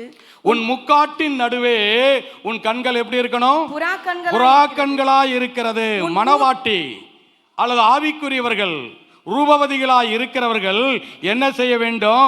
மணவாட்டி ஆக்கப்படுவதற்கு தாழ்மையோடு எப்போதும் கர்த்தருக்குள் மறைத்து ஜீவித்து ஆவிக்குரிய மேலான காரியத்தை நாடி தாகத்தோடு மணவாளனை எதிர்கொண்டு இருக்கக்கூடிய உன்னத வாழ்க்கைதான் முக்காட்டின் அனுபவம். அல்லேலூயா, அல்லேலூயா, அல்லேலூயா. முக்காடு எதை காட்டுகிறது? மணவாட்டியாக போகிற ரூபவதியே, நீ தாழ்மையோடு எப்பொழுதும் கர்த்தருக்குள் உன்னை மறைத்து உன் ஆவிக்குரிய ஜீவியத்தை, ஆவிக்குரிய மேலான காரியத்தை நாடி ஆத்துமா தாகத்தோடு மணவாளனை சந்திக்க வேண்டும் என்ற எண்ணத்தோடு வாழுகிற வாழ்க்கைதான் முக்காட்டின் அனுபவம். நீங்கள் ஒரு ரூபவதி ஆக வேண்டுமானால் இப்படிப்பட்ட அனுபவத்துக்குள் வர வேண்டும். உன் கண்கள் புறா கண்கள். அல்லேலூயா, அல்லேலூயா. ஸ்திரீகளில் ரூபவதியே, அதை நீ அறியாயாகில். சபைகளிலே இருக்கிற சபை விசுவாசிகளே, நீங்கள் யார்? ரூபவதிகளாய் இருக்க வேண்டும். எருசலேம் குமாரிகளாய் உங்க ஓட்டத்தை முடித்து விடக்கூடாது. நீங்கள் கன்னியர்களாய் மாறணும். கன்னியர்கள் ரூபவதி ஆக்கப்படணும். இரண்டாவதாக உன்னத பாட்டு 2:10 வாசிங்கள். என் நேசர் என்னோடு பேசி, என் பிரியமே, என் ரூபவதியே எழுந்து வா. 13ஆம் வசனம். அத்திமரம் காய் காத்தது, திராட்சை கொடிகள் பூ பூத்து வாசனையும் பரிமளிக்கிறது. என் பிரியமே, என் ரூபவதியே, நீ எழுந்து வா. என் பிரியமே, என் ரூபவதியே, நீ என்ன செய்யணும்? எழுந்து வா. ஸ்திரீகளில் ரூபவதியே, அதை நீ அறிய வேண்டும். உன்னை ரூபவதி ஆக்குவதற்கு நீ என்ன செய்யப்பட வேண்டும்? எழுந்திருக்க வேண்டும். புறாக்கண்களாக மாற்றப்படணும், எழுந்திருக்க வேண்டும். அதைத்தான் அங்கு சொல்லுகிறார். என்ன சொல்லுகிறார்? என் பிரியமே, ரூபவதியே என்று சொல்லி நீ எழுந்து வா. கர்த்தருடைய பரிசுத்த நாமத்துக்கு மகிமை உண்டாகட்டும். நீங்கள் எழுந்து எருசலேம் குமாரத்திகளாய் இருக்கிற நிலையிலிருந்து மாறி நீங்கள் உங்கள் ஆவிக்குரிய ஜீவியத்தில் வளர்ந்து கொள்வதற்கு ஏதுவான காரியத்தை நீங்கள் உருவாக்கி கொள்ள வேண்டும். ஏசாயா 52 வசனத்தை வாசிங்கள். சீயோனே, எழும்பு எழும்பு சீயோனே. போதும். எழும்பு எழும்பு சீயோனே. சீயோன் என்றால் ஒவ்வொரு இடத்திலும் சில அர்த்தத்தை கொடுக்கும். 4 விதமான அர்த்தங்கள் இருக்கிறது. எழுத்தின்படியே இஸ்ரவேல் நாட்டிலே சியோன் என்கிற ஒரு பட்டணம் இருக்கிறது. தாவீது ராஜாவின் கோட்டை என்று எழுதியிருக்கிறது. இன்னொன்று, சியோன் என்பது நாம் கூடி வருகிற இந்த சபையை சியோன் என்று வேதம் சொல்லுகிறது. ஊரில் ஒருவனும் வம்சத்தில் 2 பேருமாய் எடுத்து சியோனுக்கு கொண்டு வந்து என்று சொல்லுகிறார். சபைக்கு கொண்டு வருகிறது. இங்கே 3வது சியோனே என்று சொல்லுகிறது, விசுவாசியை சொல்லுகிறது. அல்லேலூயா. சியோனே கம்பீர், எருசலேமே ஆர்ப்பரி. சியோனே கம்பீர் என்றால் விசுவாசியே நீ கம்பீரமாயிரு. எருசலேம் என்றாலும் விசுவாசி ஆர்ப்பரி. 4வது சியோன் என்பதை ஏற்கனவே நான் சொன்னனே, பிதாவாகிய தேவன் வாசம் பண்ணுகிற வாசஸ்தலம். ஆயினாலே இங்க என்ன சொல்லப்பட்டிருக்கிறது? சியோனே, எழும்பு எழும்பு சியோனே என்றால் சபையே, விசுவாசியே நீ எழும்பு. எதை விட்டு எழும்பணும்? 2ஆம் வசனத்தை வாசிங்கள். தூசியை உதறிவிட்டு எழுந்திரு. தூசியை உதறிவிட்டு எழும்பு. தூசியை உதறிவிட்டு எழும்பு. உன் ஆவிக்குரிய வாழ்க்கையை அந்த வசனம் சொல்லுகிறது. எழும்பு எழும்பு சீயோனே, உன் வல்லமையை தரித்துக்கொள். உன் வல்லமையை தரித்து கொள்ளாதபடிக்கு நீ இன்னும் என்ன செய்கிறாய்? தூசியிலே கிடக்கிறாய். பெரிய பாவம் இல்லை, சரியாக்கிறவும் இல்லை, தேவனுக்கு பிரியமில்லாத அருவருப்பு கிடையாது. ஆனால் தூசி உன் ஆவிக்குரிய வாழ்க்கையினுடைய பிரகாசத்தை, உன் ஆவிக்குரிய வாழ்க்கையினுடைய வளர்ச்சியை, உன் ஆவிக்குரிய ஜீவியத்தினுடைய மேன்மையை அதை தடுத்து கொண்டு இருக்கிறதான் தூசி. அதுதான் தூசியை என்ன செய்யணும்? உதறிவிடு. உலகம், மாமிசம், பிசாசு, உலகத்தின் ஆசைகள், உலகத்தின் இச்சைகள், இவைகள் எல்லாம் உங்க ஆத்மாவை தூசியை போல கவ்விக்கொண்டு இருக்கிறது, பிடித்து கொண்டு இருக்கிறது. பக்கத்து வீட்டுக்காரங்க இப்படி இருக்கிறாங்க, எதிர்த்து வீட்டுக்காரங்க இப்படி இருக்கிறாங்க, எங்க சொந்தக்காரங்களாம் இப்படி இருக்கிறாங்க, அந்த சபையாரெல்லாம் இப்படி இருக்கிறாங்க, இந்த சபைக்கு மாத்திரமே இப்படியெல்லாம் இருக்க வேண்டும், அதை விடுங்கள், இதை விடுங்கள், இப்படி இருங்கள், அப்படி இருங்கள் என்று ஏன் இங்கே உபதேசிக்கிறார்கள்? சபையே, நீ தூசியோடு ஒட்டி கொண்டு நீ மறுரூபமாக்க முடியாது. அதனால எழும்ப வேண்டும். தூசி உன் ஆவிக்குரிய ஜீவியத்தை பிரகாசிக்க பண்ணுகிறதை தடுக்கிற தூசியை விட்டு எழும்பி இருக்க வேண்டும். அல்லேலூயா. டூ வீலர் ஓட்டுகிறவர்களுக்கு தெரியும், மெக்கானிக்கிட்ட போயிருந்தீங்கன்னா தெரியும், சில சமயத்தில் என்னதான் ஸ்டார்ட் பண்ணாலும் வண்டி ஸ்டார்ட் ஆகாது. அப்போ பெட்ரோல் இருக்கும், வண்டி நல்லா தான் இருக்கும். அங்கே மெக்கானிக்கிட்ட கொண்டு போனால் என்ஜினுக்கும் அந்த பெட்ரோல் டேங்க்லேருந்து என்ஜினுக்கு பெட்ரோல் போகிற நாசில்ங்கிற ஒரு சின்ன டூல் இருக்கிறது. பெட்ரோல் டேங்க்லிருந்து என்ஜினுக்கு அந்த வழியாகத்தான் பெட்ரோல் செல்லும். தலைமுடி அளவு தான் துவாரம் இருக்கும், தலைமுடி அளவு தான் இருக்கும். இந்த தலைமுடி அளவு இருக்கிற இந்த நாசில்ங்கிறதுல சில சமயத்தில் பெட்ரோல் டேங்கில் இருக்கிற அழுக்கு அந்த நாசில் இருக்கிற துவாரத்தை அடைச்சிரும். என்ன பண்ணாலும் நடக்காது. அதை கலட்டி ஊதி கிளீன் பண்ணி மறுபடியும் என்ஜினில் ஃபிட் பண்ணினா தான் என்ஜின் ஸ்டார்ட் ஆகும். அல்லேலூயா. பெரிய தடை இல்லை, பெரிய குப்பை இல்லை, பெரிய அழுக்கு இல்லை, சாதாரண ஒரு சின்ன அழுக்கு பிரயாணத்தை தடுத்து விடுகிறது, பிரயாணத்தை தடுத்து விடுகிறது. சபையே, விசுவாசிகளே, நம்முடைய வாழ்க்கையும் அப்படித்தான். ஆவிக்குரிய வாழ்க்கை வளர்ந்து கொண்டு வருகிறோம். ஏதோ ஒன்றுமே நாம் வளர்ந்தாலும் ஏதோ சில தூசிகள் உங்கள் ஆத்துமாவை பிரகாசிக்க முடியாதபடி தடுத்து கொண்டு இருக்கிறது. அது கோபமாக இருக்கலாம், எரிச்சலாக இருக்கலாம், வைராக்கியமாக இருக்கலாம், கசப்பாக இருக்கலாம், அல்லது தேவனுக்கு பிரியமில்லாத ரகசியத்தினுடைய பழக்க வழக்கங்களாக இருக்கலாம், யாருக்கும் தெரியாத இருக்கக்கூடிய அடிமைத்தளத்தின் காரியமாக இருக்கலாம். இவைகள் உன் வாழ்க்கைக்கு தூசிகள், உன்னை பிரகாசிக்க பண்ண முடியவில்லை. வசனம் சொல்லுகிறது, வெள்ளியின் நின்று களிம்பை நீக்கிவிடு, தட்டானால் நல்ல உடைமை பிறக்கும். அல்லேலூயா. வெள்ளியின் இருந்து களிம்பை நீக்கு. வெள்ளி வச்சிருக்கிறவங்களுக்கு தெரியும், அப்படியே வச்சிருந்தா நாளடைவில் அது என்ன ஆகிடும், மங்கி போயிடும், அழுக்கு பிடிச்சிரும். ஆனால் அதை கழுவி எடுத்தீங்கன்னா அப்படி வெள்ளை விளையோர்னு அப்படி பளிச்சுன்னு தெரியும். வாழ்க்கையும் அப்படித்தான். நாம் அப்படியே பரவாயில்லை, இது அப்புறம் பார்த்துக்கலாம், இதனால தப்பு இல்லை என்று நம்மை நாமே தேற்றி கொண்டு நம்முடைய ஓட்டத்தை ஓடிக்கொண்டு இருப்போமானால் ஒரு நாள் மங்கி போய் விடுவோம்.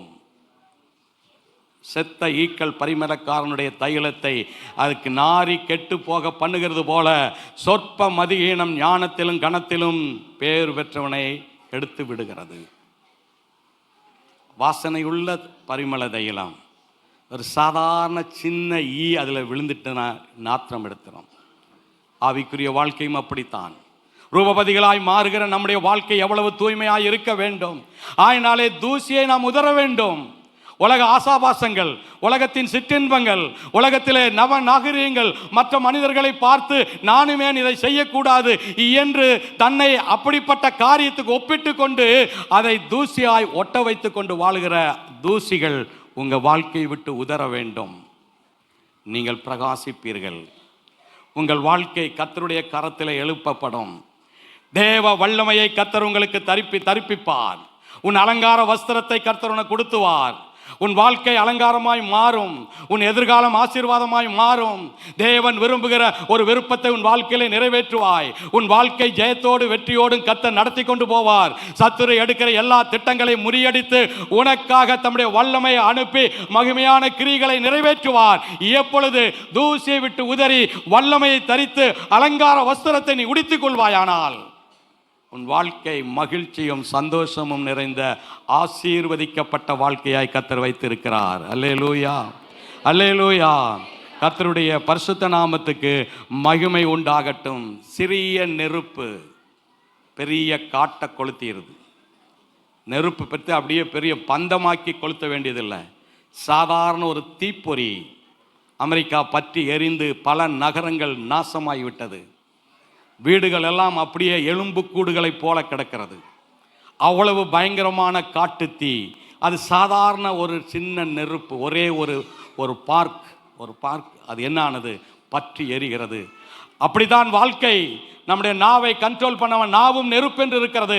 இந்த நாவை கண்ட்ரோல் பண்ண முடியாதபடி மனம் போல பேசுகிறோம். அதனாலே ஆத்துமா கரைவிட்டு விடுகிறது. வாழ்க்கை அங்கு தடுக்கப்படுகிறது. நாம் கவனமாக இருக்க வேண்டும். தூசியாக இருக்கக்கூடிய உலக காரியங்களை உதறி தள்ளிவிட்டு தேவன் வைத்திருக்கிற மகிமையான அனுபவத்துக்குள் உங்கள் வாழ்க்கையை அர்ப்பணிப்பீர்களானால் நீங்கள் பிரகாசிக்கப்படுவீர்கள். மோசேயானவன் தேவ மனிதன், தேவனோடு முகமுகமாய் பேசினவன். ஒரு சாதாரண கவனக்குறைவினாலே மகிமையான கானானை இழந்து விட்டார். எவ்வளவு பயங்கரமான ஒரு வேதனை பாருங்கள். கர்த்தர் மோசேயோடு முகமுகமாய் பேசினார். தேவனுடைய வீட்டில் இந்த மோசே எங்கும் உண்மை உள்ளவனாயிருந்தார். ஆனால் ஒரே ஒரு சின்ன கவனக்குறைவு, கண்மலையை பார்த்து பேசுங்கள் என்று சொன்னார். அனுபவத்தை வைத்து அடித்து விட்டார். கானானுக்குள் போக முடியவில்லை. நம்முடைய தேவன் எவ்வளவு பயங்கரமானவர், அதே வேளையில் அன்பு நிறைந்தவர், இரக்கமுள்ளவர். இயேசு கிறிஸ்துவை அனுப்பி நம்மை மீட்பதற்காக அனுப்பப்பட்டார். அந்த இயேசு கிறிஸ்து நம்முடைய வாழ்க்கையை ரூபவதியாய் மாற்ற வேண்டுமானால் உங்கள் வாழ்க்கையை கெடுத்து கொண்டிருக்கிற தூசிகளை உதறி தள்ளுங்கள். அது எது என்று உங்களுக்கு தெரியும். அது எது என்று உங்களுக்கு தெரியும். உங்கள் மனச்சாட்சிக்கு தெரியும். ஜெபிக்க முடியாத தூசி, வேதம் வாசிக்க முடியாத தூசி, பரிசுத்தமாய் வாழ முடியாத தூசி, துதி ஸ்தோத்திரங்களை செலுத்த முடியாத தூசி, ஏதோ தூசி உங்களை பிரகாசிக்க பண்ண முடியாமல் தடுத்து கொண்டு இருக்கிறது. சபையே, விசுவாசியே, எழும்பு எழும்பு, உன் வல்லமையை தரித்துக்கொள். ஸ்திரீகளில் ரூபவதியே, அதை நீ அறியாயாகில். நீ யார்? தேவ வல்லமையை தரிக்க வேண்டிய ரூபவதி, தேவனுடைய அலங்கார வஸ்திரத்தை அணிய வேண்டிய ரூபவதி. பரிசுத்த வஸ்திரம், வல்லமையின் வஸ்திரம், ரட்சிப்பின் வஸ்திரம், மகிமையின் வஸ்திரம், இப்படி துதியின் வஸ்திரம் என்று, தேவன் ராஜகுமாரத்தின் வஸ்திரம் என்று சொல்லி அப்படிப்பட்ட வஸ்திரங்களை கர்த்தர் அணிய பண்ணுகிறவர். தேவ மகிமையினாலே நிரப்பப்படுகிற வாழ்க்கைதான் இந்த தூசியை உதறிவிட்டு எழுந்திருக்கிறவர்களுக்கு கர்த்தர் வைத்திருக்கிறார். சபையே, நீங்கள் ஒரு ரூபவதி. ரூபவதி எதற்காக? ராஜாவுக்கு ராஜாத்தியாய் மாறுவதற்கு, மணவாளனாகிய இயேசுவுக்கு மணமாட்டி ஆக்குவதற்கு உங்களை ரூபவதி ஆக்க விரும்புகிறார். அல்லேலூயா. மூன்றாவதாக 4ஆம் அதிகாரம் 7ஆம் வசனம். கொஞ்சம் நேரம் ஆனாலும் பரவாயில்ல, பொறுத்துக்கங்க. ஆண்டவருடைய வார்த்தையை நான் சொல்லி முடிச்சிடுறேன். என் பிரியமே, என் பிரியமே, நீ பூரண ரூபவதி, நீ பூரண ரூபவதி, உன்னில் பழுதொன்றும் இல்லை. என்னவா? உன்னில் பழுதொன்றும் இல்லை. என் பிரியமே, நீ எப்படி இருக்கிறாய்? வளர்ந்து வளர்ந்து வளர்ந்து ஒரு ஒரு ஒரு குறிப்பிட்ட வளர்ச்சிக்கு வந்திருக்கிறாங்க. இந்த குறிப்பிட்ட வளர்ச்சிக்கு வருகிற பொழுது கர்த்தர் என்ன சொல்றாரு? என் பிரியமே, நீ பூரண ரூபவதி, உன்னில் என்ன இல்லை? பழுதல். 5ஆம் அதிகாரம் 2ஆம் வசனம். நான் நித்திரை பண்ணினேன், என் இதயமோ விழித்திருந்தது. கதவை தட்டுகிற என் நேசரின் சத்தத்தை கேட்டேன். என் சகோதரியே, என் பிரியமே, என் புறாவே, என் உத்தமியே, கதவை திற. என் உத்தமியே. ரூபவதி எப்படி இருக்கணும்? உத்தமம், உத்தமியே. என் பிரியமே, ரூபவதியே, நீ எப்படி இருக்கணும்? பழுதில்லாமல் இருக்கணும். நேற்றைக்கு இரவு சொன்னேன், உன் கூடாரத்தை விசாரிக்கிற பொழுது குறைவை காண மாட்டீர். ஆங்கிலத்தில் இது என்ன சொல்லுது? அருமையான கர்த்தர் நம்முடைய நம்முடைய வாழ்க்கையை விசாரிக்கும் போது பாவத்தை காண மாட்டேன், பாவத்தை காண மாட்டேன். அதுபோல இங்கே சொல்லுகிறார், நீ எப்படி இருக்கணும்? பழுதில்லாமல் இருக்கணும், குறையில்லாமல் இருக்கணும். கர்த்தருடைய பரிசுத்த நாமத்துக்கு மகிமை உண்டாகட்டும். அதனால தான் பேதுரு சொல்கிறார், கரை திரை பிழை இல்லாத மகிமையுள்ள ஒரு ஆசீர்வாதத்துக்கு அழைத்திருக்கிறார். கரை திரை பிழை, இதுதான் பழுதில்லாத வாழ்க்கை. ஆவி ஆத்துமா சரீரத்திலே நாம் குற்றப்படுத்த முடியாத ஒரு உன்னதமான வாழ்க்கைக்காக தேவன் நம்மை அழைத்து அந்த அழைப்பிலே நம்மை வளர பண்ணுகிறார். பழுதில்லாத வாழ்க்கை, குறையில்லாத வாழ்க்கை. கர்த்தருடைய பரிசுத்த நாமத்துக்கு மகிமை உண்டாகட்டும். மார்க் 10ஆம் அதிகாரம் 21ஆம் வசனத்தை வாசியுங்கள். மார்க் 10:21. இயேசு அவனை பார்த்து அவனிடத்தில் அன்பு கூர்ந்து, உன்னிடத்தில் ஒரு குறைவு உண்டு, நீ போய் உனக்கு உண்டானவைகளை எல்லாம் விற்று தரித்திரருக்கு கொடு, அப்பொழுது பரலோகத்திலே உனக்கு பொக்கிஷம் உண்டாயிருக்கும். உன்னிடத்திலே ஒரு குறை என்று வாலிபன் இயேசு இடத்துக்கு போகிறான். இயேசுவே, நான் நித்திய ஜீவனை சுதந்தரிக்க வேண்டும். இதுதானே நம்ம எல்லாருக்கும் இருக்கிற எதிர்பார்ப்பு. அதற்கு தானே கர்த்தரிடத்தில் வந்திருக்கிறோம். நாமும் அதை நாடித்தானே ஓடிக்கொண்டு இருக்கிறோம். நம்முடைய ஓட்டத்தின் முடிவில் என்ன செய்யப்பட வேண்டும்? நித்திய ஜீவனை சுதந்தரிக்க வேண்டும். சிலருடைய எண்ணங்களெல்லாம் அப்படியே எங்கெங்கேயோ சுத்துது. கவனிங்கள், இங்கே கவனிங்கள். நித்திய ஜீவனை சுதந்தரிக்க வேண்டும். இந்த வாலிபன் அப்படித்தான் போய் இயேசு கிட்ட கேட்குறான், நான் நித்திய ஜீவனை சுதந்தரிக்க நான் என்ன செய்யணும்? இயேசு சொல்கிறாரு, நீ கற்பனையை கைக்கொள். அவன் உடனே சொல்கிறான், நான் சின்ன வயதிலிருந்தே இந்த கற்பனையை கைக்கொள்கிறேன். இயேசு ஒத்துக்கொள்கிறார். அவன் பொய் சொல்லலை, உண்மைத்தான் சொன்னான். சின்ன வயதிலிருந்தே நான் கைக்கொள்கிறேன். அப்படியானால் உன்னிடத்தில் ஒரு குறை உண்டப்பா, நீ இவ்வளவு பெரிய ஐஸ்வர்யவானா இருக்கிறாய், இதை விற்று ஏழைகளுக்கு கொடு என்று சொன்னான். ஆனால் அவனோ அதை செய்ய மனமில்லாதவனாய் போய்விட்டான். சபையே, விசுவாசிகளே, நம்மகிட்ட இருக்கிறத பிடுங்கி இன்னொருத்தர்கிட்ட கொடுக்கறது தேவனுடைய வேலை அல்ல, இயேசுனுடைய வேலை அல்ல. அவன் மனம் எப்படி இருக்கிறது? உலக பொருட்கள் மீது அவன் ஒட்டி கொண்டு இருக்கிறான், பற்றி கொண்டு இருக்கிறான். உலகத்தின் ஆஸ்திகளின் மீது அவனுடைய எண்ணங்களும் சிந்தைகளும் பதியப்பட்டு இருக்கிறது. ஐயோ, இந்த சொத்தை எல்லாரும் வித்துட்டா நான் என்ன ஆவேன் என்கிற அந்த உலக பொருளாசை என்கிற சிந்தைக்குள்ளே அவன் கட்டப்பட்டு இருக்கிறான். ஏழைகளுக்கும் திக்கற்றவர்களுக்கும் அவன் சிந்தை திறக்கப்படவில்லை. வேதம் சொல்கிறது, இயேசு அவனிடத்தில் அன்பு கூர்ந்து. வேதத்தில் 2 பேரிடத்துல தான் நேரடியாக அன்பு கூர்ந்தேன் என்று கர்த்தர் சொல்லுகிறார். ஒன்று பழைய ஏற்பாட்டிலே சாலமோன் இடத்திலே சொல்லுகிறார், தேவன் சாலமோன் இடத்தில் அன்பாக இருந்தார் என்று. புதிய ஏற்பாட்டில் இவங்கிட்டத்தான் சொல்கிறாரு, மார்த்தாள் மரியாள் லாசரு குடும்பத்திலே அன்பாக இருந்தார் என்று இருக்கிறது. ஆனால் அங்கே 3 பேர்.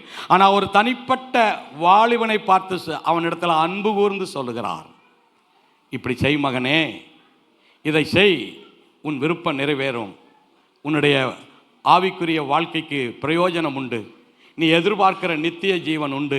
அன்பினாலே நிறைந்து அவனுக்கு அந்த ஆலோசனை சொல்லுகிறான். அவன் மரித்து போய்விட்டான். குறை உண்டு, பழுது இல்லாத வாழ்க்கை. 1 தெசலோனிக்கேயரின் புஸ்தகம் 3ஆம் அதிகாரம் 10ஆம் வசனத்தை வாசிங்கள்.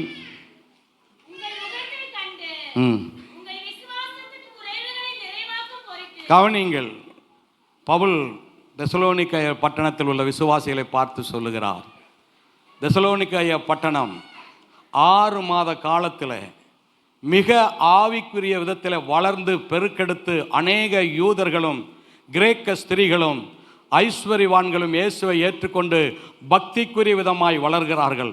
இந்த 6 மாதத்திலேயே அங்கே ஒரு பெரிய எதிர்ப்பும் பிரச்சனை உண்டானதுனாலே பவுலும் அவரோடு சேர்ந்த சில்வானும் தீமத்தேயும் அங்கிருந்து விரட்டப்படுகிறார்கள். ஆனால் ஆண்டவரை ஏற்றுக்கொண்ட இந்த விசுவாசிகள் இப்பொழுது ஊழியர்கள் இல்லாததினாலே அவர்கள் தங்களுடைய ஆவிக்குரிய வாழ்க்கையிலே விசுவாசத்திலே சற்று குறைச்சல் உண்டானது. ஆயினாலே அந்த நிருபத்தை எழுதுகிறார். என்ன எழுதுகிறார்? உங்களுடைய விசுவாச குறைவுகளை நிறைவாக்கும்படிக்கு என்னுடன் இருக்கிற தீமோத்தேயுவை அனுப்புகிறேன் என்று மீண்டும் தீமோத்தேயுவை அந்த தெசலோனிக்கேயர் பட்டணத்துக்கு அனுப்பி அவர்கள் குறைவை நிறைவாக்குகிறார். அல்லேலூயா. என்ன குறைவு? விசுவாச குறைவு. வெளிப்படுத்தல் 2:4 இப்படி சொல்கிறது, வாசியுங்கள்.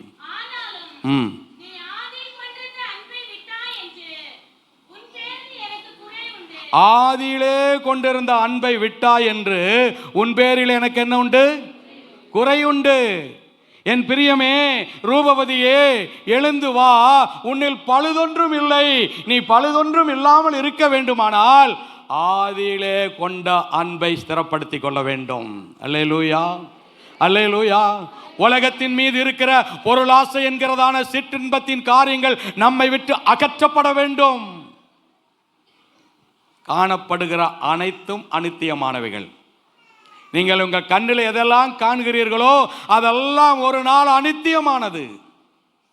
பொன்னை பற்றி வேதம் சொல்லுகிறது, ஒரு நாள் வரும், இந்த பொன் என்ன ஆகும்? நிறம் மாறி துருப்பிடிச்சு போயிடும். அல்லேலூயா, அல்லேலூயா. இன்னைக்கு அதுதான் அப்படியே உயிராக வச்சுட்டு இருக்கிறாங்க சிலரெல்லாம். அப்பா தங்கம், பொண்ணு, வைரம், வைடூரியம் குறை சொல்கிறான்னு நினச்சிக்காதீங்க. அதைத்தான் வச்சுட்டு ஒரு நாள் வரும், இது என்னமா? பொண்ணு மங்கி நிறமும் மாறி அழிந்து போகும். ஏன்னா யாக்கோப்பு 3ஆம் அதிகாரத்தை எடுத்து வாசிச்சு பாருங்க, அங்கே என்ன போட்டிருக்குது வாசிங்கள். யாக்கோப்பு 3:2 நினைக்கிறேன், வாசிங்கள்.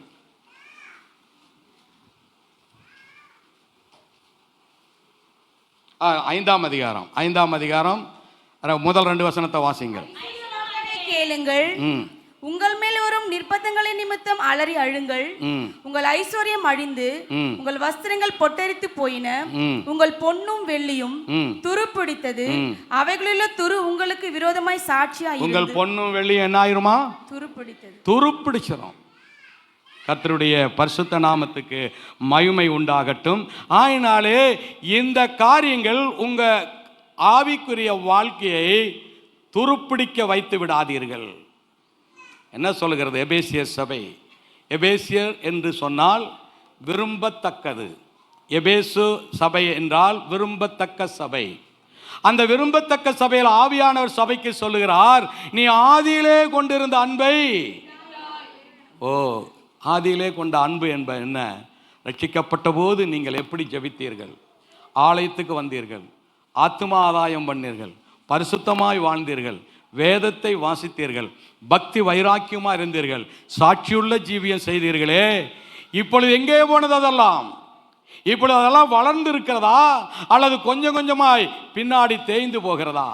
9:30 மணிக்கு ஆராதனை என்றால் நீங்கள் எத்தனை மணிக்கு வருகிறீர்கள்? நீங்களே உங்கள் காரியத்தை தீர்மானித்துக் கொள்ளுங்கள். ஆதியிலே இருந்த அன்பு, ஆரம்பத்திலே 5 அதிகாரம் வேதத்தை வாசித்தோமே, இன்றைக்கு எவ்வளவு வாசிக்கிறீர்கள்? அதிகாலையில் எழுந்து ஜெபித்தோமே, இன்றைக்கு எப்பொழுது எழுந்திருக்கிறீர்கள்? என்ன வந்தாலும் வரட்டும், இயேசு என் தெய்வம் என்று அப்படி வைராக்கியமாக வாழ்ந்தீர்களே, இன்றைக்கு உங்கள் விசுவாசத்தின் நிலை என்ன? இதுதான் ஆதியிலே கொண்ட அன்பு. ஸ்திரீகளில் ரூபவதியே, அதை நீ அறிய வேண்டும். நீ பழுதொன்றும் இல்லாமல், பிரியமே என் ரூபவதியே, நீ ஒரு உத்தமி. உன்னிடத்தில் பழுது இருக்கக்கூடாது, குறை இருக்கக்கூடாது. அதை சரி செய்து கொண்டு ஆதியிலே இயேசுவின் மீது காண்பித்த அன்பை தொடர்ந்து மீண்டும் பற்றி கொள்ளுங்கள். உங்கள் ஜெபம் மீண்டும் உருவாக்கப்பட வேண்டும். உங்கள் வேத வாசிப்பு மீண்டும் உயிர்ப்பிக்கப்பட வேண்டும். உங்கள் பக்தி வைராக்கியத்தை மீண்டும் கட்டி எழுப்பப்பட வேண்டும். கர்த்தருக்காக ஆத்துமா ஆதாயம் செய்கிற ஆத்துமா பாரத்தை மீண்டும் நீங்கள் பெற்றுக்கொண்டு ஆண்டவருக்காக ஏதாவது செய்ய வேண்டும் என்கிற அந்த உயிர் மூச்சு உங்களுக்குள்ளே துடிப்பாய் செயல்பட வேண்டும். இதுதான் பழுதில்லாமல் குறையில்லாமல் வாழுகிற ஒரு வாழ்க்கை. அல்லேலூயா, அல்லேலூயா. கடைசியாக ஒன்றை சொல்லி உங்களுக்காக ஜெபிக்கலாம். உன்னத பாட்டு 7ஆம் அதிகாரம் 6ஆம் வசனம். மனமகிழ்ச்சியை உண்டாக்கும் என் பிரியமே, மன மகிழ்ச்சியை உண்டாக்கும் என் பிரியமே, நீ எவ்வளவு ரூபவதி, நீ எவ்வளவு ரூபவதி, நீ எவ்வளவு இன்பமானவள், நீ எவ்வளவு இன்பமானவள். அல்லேலூயா, அல்லேலூயா. சபையினுடைய ஆசீர்வாதம், ரூபவதியினுடைய மேன்மை, கர்த்தருக்காக உலகத்தை வெறுத்து மாமிசத்தை வெறுத்து பயத்தோடு நடுக்கத்தோடு பக்தி வைராக்கியத்தோடு தேவனுக்கு முன்பாக உத்தமிகளாக வாழ்ந்த ரூபவதிகளுடைய உன்னதமான ஒரு அனுபவம் தான் இது. உன்னத பாட்டை ரொம்ப ஆழமாய் கருத்தாய் பார்ப்பீர்களானால், ஆண்டவர் ரட்சிப்பில் ஆரம்பித்து ரகசிய வருகை வந்து எடுத்துக்கொள்ளப்படுகிற காரியத்தையெல்லாம் ரகசியமாய் அதுக்குள்ளே வைத்திருக்கிறார். அப்படி எடுத்துக்கொள்ளப்பட்ட சபைக்கு நடக்கிறது தான் இந்த இடத்துல சொல்லுகிறார். அது என்ன சொல்லப்பட்டிருக்கு? திரும்பி வா, திரும்பி வா சூலமித்தியே என்று சொல்லுகிறது என்ன? மீண்டும் இயேசு வருவார் என்று எடுத்துக்கொள்ளப்பட்ட சபை காத்திருக்கிறது. அம்மினதாபின் ரதத்தை போல என்று எழுதப்பட்டிருக்கிறதே, அப்படி ஆண்டவர் ரகசிய வரியிலே ரதம் போகிறது போல சபையை எடுத்துக்கொள்ளுவார். அப்படி எடுத்துக்கொண்டதுக்கு பிற்பாடு இந்த சபை என்னவாய் மாற்றப்படுகிறது? வசனம் சொல்லுகிறது, பிரியமே ரூபவதியே, நீ எவ்வளவு இன்பமுள்ளவள். அல்லேலூயா, அல்லேலூயா. இயேசுவோடு வாழ்கிற ஒரு மகிமையான வாழ்க்கை, மணவாளனோடு சேர்ந்து பரலோகத்திலே நித்தியமாய் ஆண்டவரோடு மகிழ்ந்து கொண்டிருக்கிற ஒரு உன்னதமான பாக்கியம். அல்லேலூயா, அல்லேலூயா. இதற்குத்தான் சபையை கர்த்தர் உருவாக்கினார். அருமையானவர்களே, ஏதேன் தோட்டத்திலே கர்த்தர் ஆதாமை விரட்டினார், துரத்தினார் என்கிற வார்த்தை எழுதப்பட்டிருக்கிறது. வேதனைக்குரிய வார்த்தை. தேவனோடு உறவாடி ஐக்கியம் கொண்டு அவ்வளவு பேசிக்கொண்டு அன்பை வெளிப்படுத்தின தேவன் அதே மனிதனை ஏதேன் தோட்டத்தை விட்டு துரத்தினார். எவ்வளவு வேதனைக்குரிய காரியம். ஆனால் இயேசு கிறிஸ்துவின் மூலமாய், மணவாளனாய் இயேசு கிறிஸ்துவின் மூலமாய் நமக்கு மீண்டும் அதே பரலோகத்திலே போய் ஆண்டவருடைய பார்வையிலே நீங்கள் மகிழ்ச்சியும் இன்பத்தையும் ஆண்டவருக்கு பிரியத்தையும் உருவாக்கக்கூடிய ஒரு மணவாட்டியாக உங்கள் ஸ்தானத்தை கர்த்தர் மாற்றுகிறார். இன்றைக்கு வேணும்னா நீங்கள் சாதாரணமாக தெரியலாம், படிக்காமல் இருக்கலாம், அழகில்லாமல் இருக்கலாம், அந்தஸ்து இல்லாமல் இருக்கலாம். ஆனால் ஒரு நாள் வரும், நீங்கள் ரூபவதியாய் இருப்பீர்களானால் இயேசு கிறிஸ்துவின் சிங்காசனத்துக்கு பக்கத்திலே உட்காரக்கூடிய ஒரு மணவாட்டியாய் கர்த்தர் உங்களை ஆண்டவர் உருவாக்கி இருக்கிறார். அதுதானே மகிழ்ச்சி. அதுதான் சொல்லுகிறது, நீ எவ்வளவு இன்பம் உள்ளவள். அல்லேலூயா, அல்லேலூயா, அல்லேலூயா. உலகத்தில் விவாகம் முடிக்கிற ஆணும் பெண்ணும் தங்கள் ஒரு மனதோடு வாழ்வார்களானால் அவர்களுக்குள்ள என்ன ஒரு மகிழ்ச்சி, என்ன ஒரு சந்தோஷம். ஒருவரை ஒருவர் புரிந்து கொண்டு ஒருவர் அன்பு காட்டி ஒருவருக்காக ஒருவர் காரியங்களை செய்கிற பொழுது அவருக்குள்ள இருக்கிற சந்தோஷத்தையும் மகிழ்ச்சியும் உலகத்தில் எதோடு ஒப்பிட முடியாது. அவர்கள் வாழ்க்கையில் வித்தியாசமாக இருக்கும், மற்றவர்களுக்கு எடுத்துக்காட்டாக இருக்கும், மற்றவர்களுக்கு ஆச்சரியத்தை கொடுக்கும். அவர்கள் அவ்வளவு சந்தோஷமாய் வாழ்வார்கள். வேற்றுமையும் வித்தியாசமும் பிரிவினையும் உயர்வும் தாழ்வையும் நீ என்ன சொல்லி நான் என்ன கேட்கறது என்று சொல்லி அலட்சியப்படுத்துகிற குடும்பங்களிலே இந்த காரியம் நடக்காது. புருஷனும் மனைவியும் ஆண்டவர் இயேசுவை பற்றி கொண்டு உண்மை இருதயத்தோடு உத்தம இருதயத்தோடு நீங்கள் வாழ்வீர்களானால் உங்கள் வாழ்க்கை எவ்வளவு சந்தோஷமாக இருக்கிறதோ அதுபோல இயேசுவோடு அங்கே அவருக்கு மகிழ்ச்சியை கொடுப்போம், சந்தோஷத்தை கொடுப்போம். அதனால் இப்படிப்பட்ட அழைப்பை பெற்றிருக்கிற நாம் எப்படிப்பட்டவர்களாய் வாழ வேண்டும்? ஒரு வசனத்தை வாசித்து நான் முடிக்கிறேன். 1 யோவான் 3ஆம் அதிகாரம் 3ஆம் வசனம். அவர் மீது இப்படிப்பட்ட நம்பிக்கை வைத்திருக்கிற எவனும் அவர் சுத்தமுள்ளவராய் இருக்கிறது போல தன்னையும். எப்படிப்பட்ட நம்பிக்கை? முந்தின வசனம். பிரியமானவர்களே, இப்பொழுது எப்படி இருக்கிறோம்? தேவனுடைய பிள்ளைகளாய் இருக்கிறோம். இனி எவ்விதமாய் இருப்போம் என்று தெரியாது, வெளிப்படவில்லை. ஆகிலும் அவர் வெளிப்படும் போது அவர் இருக்கிற வண்ணமாகவே நாம் அவரை தரிசிப்பதினால் அவருக்கு ஒப்பாய் இருப்போம் என்று அறிந்திருக்கிறோம். அவர் மீது இப்படிப்பட்ட நம்பிக்கை வைத்திருக்கிற சபையே, விசுவாசிகளே, தேவ பிள்ளைகளே, அவர் பரிசுத்தம் சுத்தமுள்ளவராய் இருக்கிறது போல தன்னையும் சுத்திகரித்து கொள்ளுகிறான், தன்னையும் ஆயத்தப்படுத்தி கொள்ளுகிறான். அல்லேலூயா, அல்லேலூயா. தேவன் நம்மை ரூபவதியாய் விரும்புகிறார். கண்களை மூடுவோமா? ஆண்டவருடைய பிரசன்னத்தில் நம்மை அர்ப்பணிக்கலாம். அல்லேலூயா, அல்லேலூயா.